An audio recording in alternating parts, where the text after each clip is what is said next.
please. But listen to what I said. I'll say it again. That's thinking, isn't it? That is me critically thinking. No, you're not. I tell you why. Because I already said there are no cars coming on either side of the road. But I have to see it and say, okay, how wide is this road? Can I get across before something turns up? Right, let me rephrase the question one more time. The traffic light is green, right? But there are no cars coming on either side of the road. Yeah.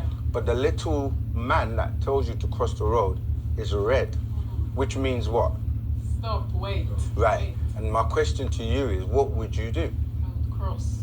Right. But some people that are not thinking will wait for the man to turn green before they cross the road. Even though it makes sense. There's no cars coming. Yeah. Yes, the light says green, but there are no cars. Sorry, say that again. If it's a very wide road, I still think it could be as wide as you like. My point is there are no cars coming. Yeah.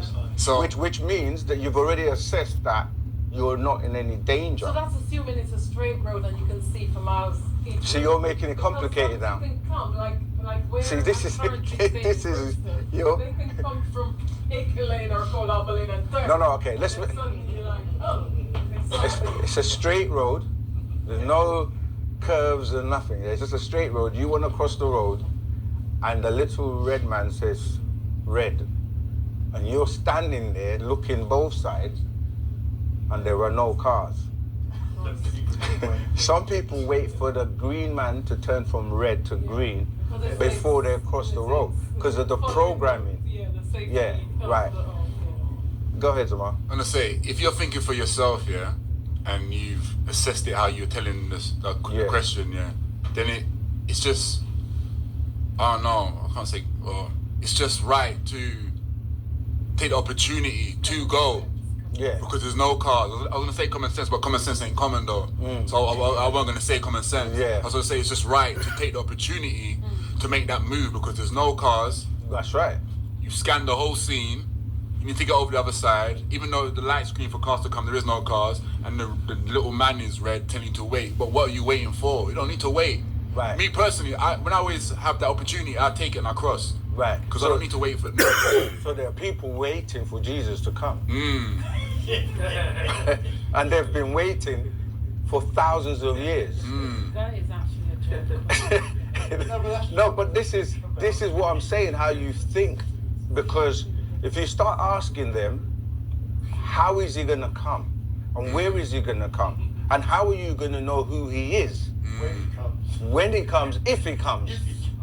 We got to ask him some questions, isn't it? We got to break him down. Yeah, because people have been waiting the Jews have been waiting for 4,000 years, Christians have been waiting for 2,000 years, the Muslims have been waiting for 1,400 years. And they say, the Muslims, that when he comes, he's going to then take a ladder and come down to the mosque, you know. So when you're thinking, how does someone travel intergalactically, get there and then needs a ladder to come down? Where is the ladder leaning on? Right. So now let's go to the Christians. They are waiting for someone, and I ask Christians all the time, how would you know if he comes? Because if somebody walks down the road today with long hair... Well, he has to look European, is it, with the blue eyes? Why does he have to look European? Well, that's the image they've given us. Right, so... For those of us who came under the image. So if somebody walked down the road looking like that, how would you know if he was Jesus? They wouldn't know, Ken. They wouldn't know, absolutely because, not. In fact, they wouldn't even believe what he's saying. In fact, he will get arrested. They would call police on him. Yeah, it's happened many times. So this is going back to what we're saying about thinking about situations and things that you've been programmed with. You know, the Jews, they're still waiting for the Messiah. They don't even believe he ever came in the first place.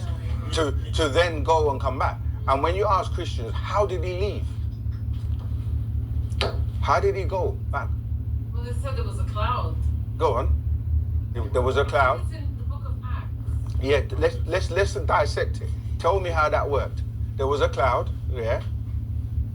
Because he was not in the... He had a different body, basically. He had a different body. According to the Scripture. the Christian... So when did he get